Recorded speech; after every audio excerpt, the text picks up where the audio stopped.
improvement. Why? Because let's say the article that was raised by CrowdStrike is version 1, let's say, and next day they release another set of article which was having more IP addresses of the attacker, or let's say. So we'll keep on kind of ask our resources who have been allocated to check the things in parallel, check for the new IP address that came out, check for setting up the alert for the new IP address or URLs. Okay, so these are the things we'll kind of keep on continuous improving. So we'll start with these two things, and one of the most important thing we'll also do is that we will work with our software compliance team. And one thing we'll know is that, do we use SolarWind product in our company? Okay, so this is something we'll definitely start looking at. Okay, so before proceeding further, okay, let's say for a scenario is that there is a company which did these 3 steps. What they did was like they let's say my company, Secure Cybers for now. Okay, what we do is that we saw the article and we checked our team. Do we use, the first question we asked our team, compliance team, do we use SolarWind product anyhow? Okay, the answer came no. So we are almost done over here. Okay, we don't need to kind of proceed further now. Okay, the only thing that we will do right now is that check we will be doing it much more depth. Like, are we using solar wind product? So even though we might not be using a solar wind product in an official way, there might be certain employees in our company who might be kind of testing out the solar wind product uh, at their own research, for just for their own research point of view earlier.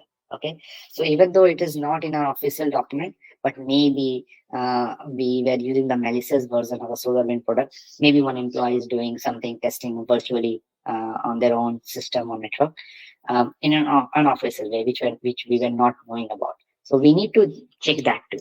Okay, official and unofficial way. Okay, so because of that, we need to also kind of handle these 2 points, which is kind of check our logs for the traffic if it is there for the IP address.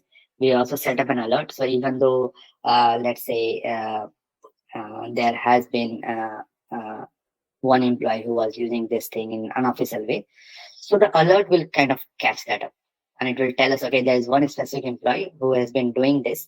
And then we connect with the employee and we ask them, okay, are you officially approved to use this product? So let's say he or she say no, then we ask them the reason why they're using. So maybe let's say the reason came as for research. Okay, so that time the employee is safe. We won't do anything an intern employee because for research purpose. But we need to kind of then do a full investigation to see. Now, even though we got an answer, okay, that solar wind product is being used, but the next thing we're kind of looking at, what version of that soft solar wind product that person is using. So let's say the person let's say the employee is using version 1.1, but we know with the current knowledge that only any version which is version 3 or above are being impacted. Okay, so now we again know that even though we are using solar wind product, we are not impacted because the version that we are using, which is version 1.1, is not malicious. Okay, so that's the thing. And once this is done, then what we'll do, we'll raise the criticality of the alert. So let's say it was level 3 of the alert. It was like medium alert. But if few of the question answer came as yes for a few of the questions that is above, then we raise the criticality to the highest level. Let's say level 1. Okay, and what happens in level 1?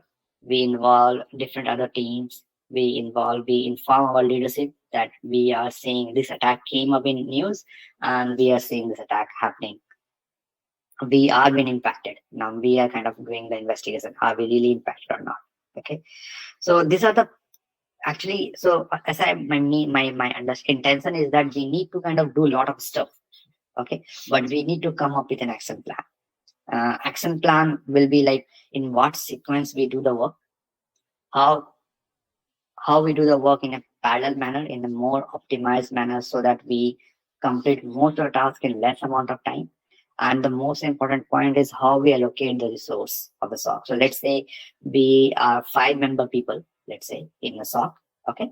But we need to, so over here we can't just allocate all the 5 guys in this alert, because we need to take a decision that let's say we start with 3 guys, and 2 guys we keep it like if there's any new alert coming for any other attack, we let that 2 guys handle that. Okay, we can't have those whole 5 resource working on one case. Okay, so this is another decision, even though it is not good, but we need to take because our resources are limited always. Okay, so 3 guys has done the trials. So they did the trials.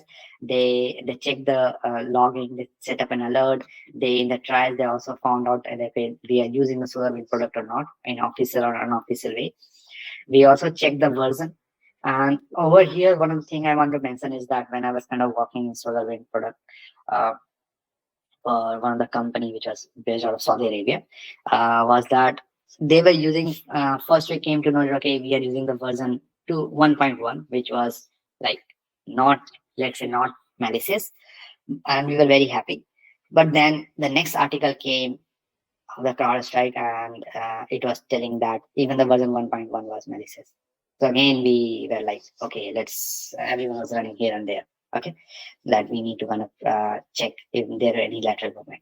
So we always need to kind of keep our things updated. As I told, we always need to kind of keep things updated. What's happening right now in the world? What the latest article? What's the latest threat intel feed for this SolarWind attack? So this is how we raise the severity. We document the stuff. We document the stuff because obviously this is a very massive attack. So we can't completely close the attack in our own self. So we need to document that. We need to discuss that with our other team. Let's say there's a US team. So we need to discuss that out with the US team and kind of give them knowledge of what all things happened till now. Okay, and then we go forward. We document that stuff. So any questions till this point? Going forward, are we clear with the steps that we should kind of take in a logical way and how we allocate the resource for this? Any questions on this? Okay, so moving forward, go on. Yeah. I have a question actually, sir. Actually, when there is some breach or there is some attack, right? So in that case, do you mean like if there are some IOCs that are being released by these articles and publications? So as a like SOC team, as an admin who is doing like all that stuff, like creating the rules, and so does he need to include those IOCs so that we can be on the safe side in the rules, so that if there is some traffic coming, so it will get blocked, sir? So is it like necessity or what? Okay, so thing is that let's say you have an IP address, okay, that you got from the article. So and let's say you have the IP address of the attacker. So it's actually necessary. There are a few things that we need to kind of quickly action. One is definitely check our alerts, check our logs. We need to specifically set up the alert. And the other thing is that most of the time what happens is that those IOCs have different kind of labels added in that. So let's say the labels I mean, which are like traffic light protocol, which is which is called as TLP. Okay, so just go to that.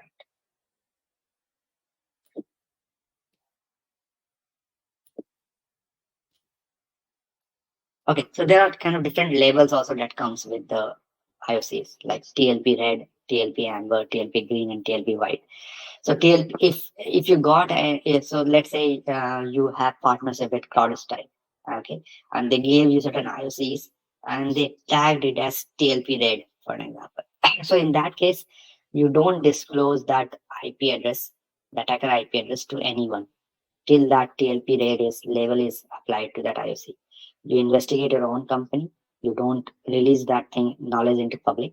You ask your SOC team not to discuss that with any other team, not even to the friends or family members. Okay, and you need to action those IP addresses. You need to take action. So the most important thing is take action. We get an IP address, we don't take an action, it's of no use. So we need to kind of check our logs.